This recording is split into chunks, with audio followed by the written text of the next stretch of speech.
जय माता जी। मैं संध्या शर्मा। जैसे कि आप सब जानते हैं कि लाल किताब जो ज्योतिष है वो हमारे रहन सहन और हमारे विचारों पर ज़्यादा फोकस करती है। ऐसे ही इसमें एक टॉपिक है दान का। वैसे तो हमारे हिंदू धर्म के अंदर दान का बहुत ही ज़्यादा महत्व है और हमें सिखाया जाता है, बचपन से ही हमें संस्कारों में सिखाया जाता है कि दान करना, धर्म करना, एक दूसरे की मदद करना बहुत ज़रूरी है और बहुत अच्छा है। लेकिन क्या आप जानते हैं कि लाल किताब ज्योतिष के अंदर एक दान का पूरा चैप्टर है और उसमें उस दान के पूरे महत्व को समझाया गया है कि कैसे एक गलत दान आपका पूरा जीवन बर्बाद कर सकता है।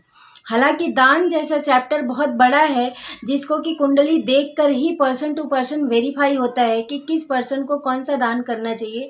लेकिन आज मैं यहाँ पर कुछ ऐसे आसान टिप्स आपके साथ शेयर करूँगी जिससे आपको बिना कुंडली दिखाए भी पता चल जाएगा कि कौन सा दान आपके लिए सही है और कौन सा दान आपके लिए अच्छा नहीं है। किस दान को करके आप अपने सफलता का ग्राफ दिनों दिन बढ़ा सकते हैं और किस दान को करते ही आप अपने आप के लिए परेशानियों का दरवाज़ा खोल देंगे। तो जैसे कि आप जानते हैं कि जो हमारी कुंडली का गुरु ग्रह होता है वह हमारे दादा परदादा का कारक होता है, हमारी शिक्षा का कारक होता है, हमारे संस्कारों का कारक होता है। तो अगर आपके घर में आपके संस्कार खराब है, छोटे बड़ों की बात नहीं सुनते हैं, बड़ों का दिमाग हमेशा चढ़ा रहता है, वो गुस्से में बात करते हैं और आपके घर के किसी भी मेंबर की पढ़ाई पूरी नहीं हो पाती है, ग्रेजुएशन तक कोई पहुंच नहीं पाता है और आपके दादा को आपने अपने जीवन के काल में बहुत ज़्यादा उम्र तक नहीं देखा है, बहुत बचपन में ही दादा चले गए या फिर दादा के जीवन काल में बहुत परेशानी रही है, तो आप सीधे सीधे समझ जाइए कि आपका बृहस्पति ग्रह खराब है। आपको बृहस्पति ग्रह से जुड़ी हुई जितनी भी चीज़ें हैं उसका दान आप आंख बंद करके दे सकते हैं। उसके बाद हम बात करेंगे कुंडली के राजा सूर्य की। अब सूर्य देव हमारी नौकरी, सरकारी नौकरी हो चाहे प्राइवेट नौकरी हो, हमारी नौकरी के कारक होते हैं, हमारे पिता के कारक होते हैं। सूर्य खराब है, आपके परिवार में कोई भी नौकरी पे टिक नहीं पाता है, पिता के साथ आपके वैचारिक मतभेद रहते हैं, आपका पिता के साथ अच्छा ट्यूनिंग नहीं है, एक दूसरे से जमता नहीं है आप लोगों का और आपके घर में नौकरी किसी की टिकती नहीं है, 4 महीने टिकती है, 6 महीने छूट जाती है, फिर 6 महीने लगती है, फिर 6 महीने छूट जाती है। अगर ये हालात हैं तो आप ये समझ के चलिए कि आपके घर का सूर्य ग्रह खराब है, आपकी कुंडली का सूर्य खराब है। तो आप इन सब सूर्य ग्रह से जुड़ी हुई चीज़ों का दान बेझिझक कर सकते हैं और इससे आप अपने जीवन में पॉजिटिव एनवायरनमेंट को जन्म दे सकते हैं, एक पॉजिटिव थिंकिंग को आप जन्म दे सकते हैं। अब हम बात करते हैं कुंडली के चंद्रमा ग्रह की। चंद्र ग्रह जो होता है वो हमारी माता का कारक है, हमारे घर के लिक्विडिटी का कारक होता है, रुपया पैसा का कारक होता है, प्रॉपर्टी का कारक होता है और सबसे बड़ी ज़्यादा हमारे मन की शांति, सुख शांति का कारक होता है, हमारे घर की सुख शांति का भी कारक होता है।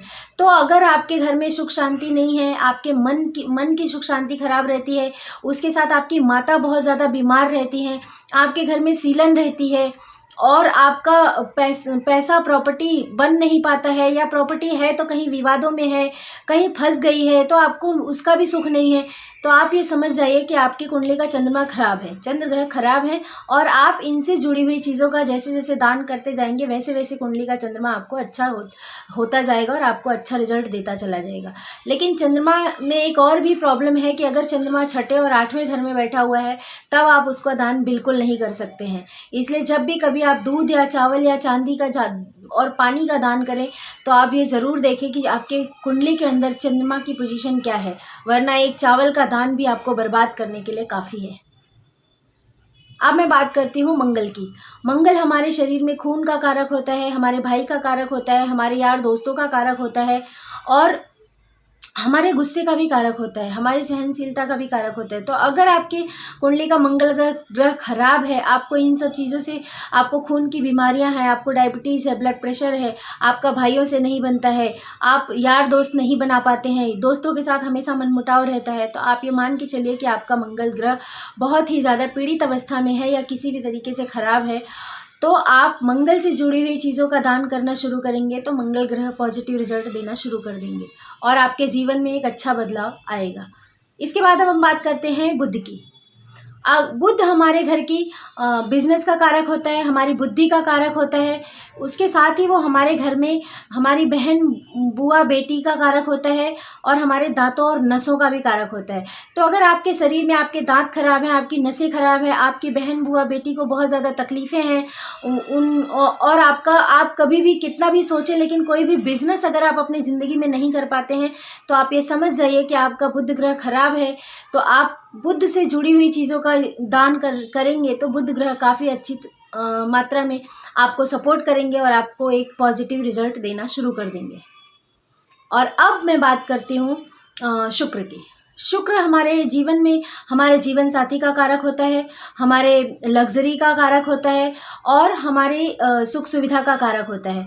तो अगर आपके जीवन में आपके जीवन साथी से आपका बहुत ज़्यादा नहीं बनता है, उससे हमेशा मनमुटाव रहता है, प्रॉब्लम रहती है, एक दूसरे के साथ आपका बनता नहीं है, लेकिन फिर भी आप एक छत के नीचे रहने को मजबूर हैं, या फिर आपकी शादी में प्रॉब्लम है, आपका डिवोर्स हो चुका है और आपकी लाइफ में बहुत ज़्यादा लग्जरी नहीं है, सुख सुविधा नहीं है। जैसे हमें एसी की ज़रूरत है और आपके घर में एसी नहीं है, फ्रिज की ज़रूरत है और आपके घर में फ्रिज नहीं है, ये सारी जो लग्जरी चीज़ें होती हैं ये आपके जीवन में आसपास में नहीं है, तो आप ये जान जाइए कि आपका शुक्र ग्रह बहुत ही ज़्यादा पीड़ित अवस्था में है, जिसकी वजह से आपको शुक्र के संबंधित रिजल्ट आपको नहीं मिल रहे हैं। तो आप अगर शुक्र ग्रह से जुड़े हुए चीज़ों का दान करना शुरू कर देंगे तो आपका शुक्र ग्रह मजबूती की तरफ आएगा और आपके जीवन में एक पॉजिटिव रिजल्ट देकर जाएगा।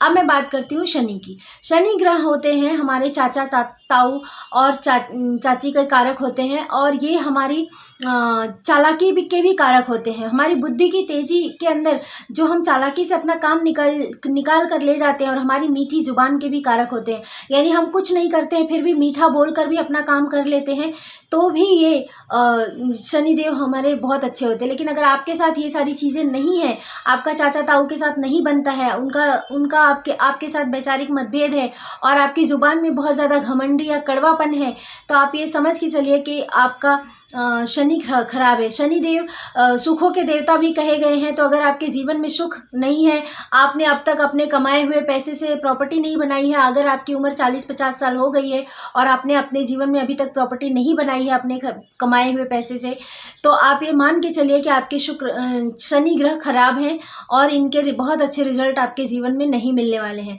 तो जब आप शनि ग्रह का दान करना शुरू कर देंगे तो आपको इसको पॉजिटिव रिजल्ट मिलने लगते हैं।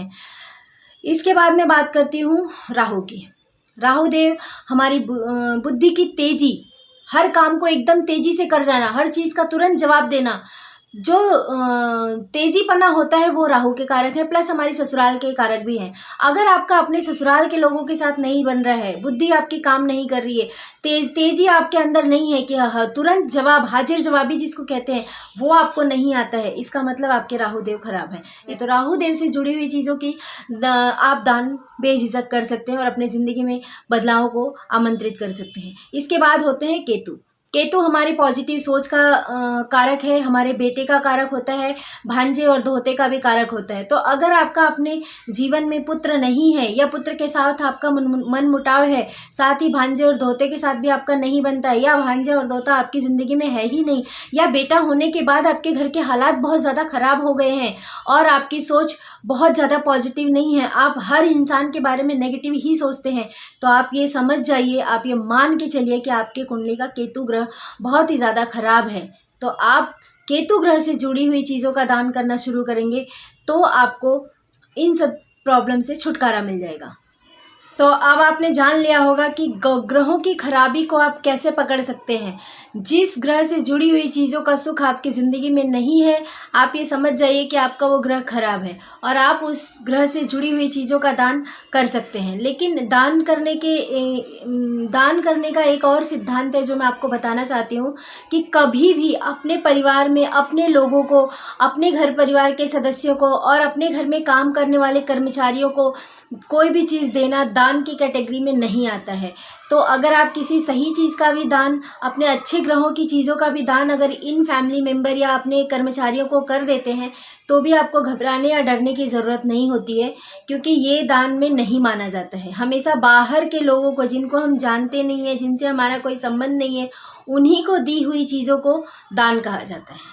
तो अब आप समझ गए होंगे कि दान कितना बड़ा चैप्टर है और दान का महत्व कितना बड़ा है। अगर आप गलत तरीके से दान करेंगे तो आप अपने जीवन में परेशानियों के अलावा किसी भी चीज़ को स्थान नहीं दे पाएंगे, लेकिन एक सही दान आपको दिन पर दिन तरक्की और खुशहाली की तरफ ले जाएगा।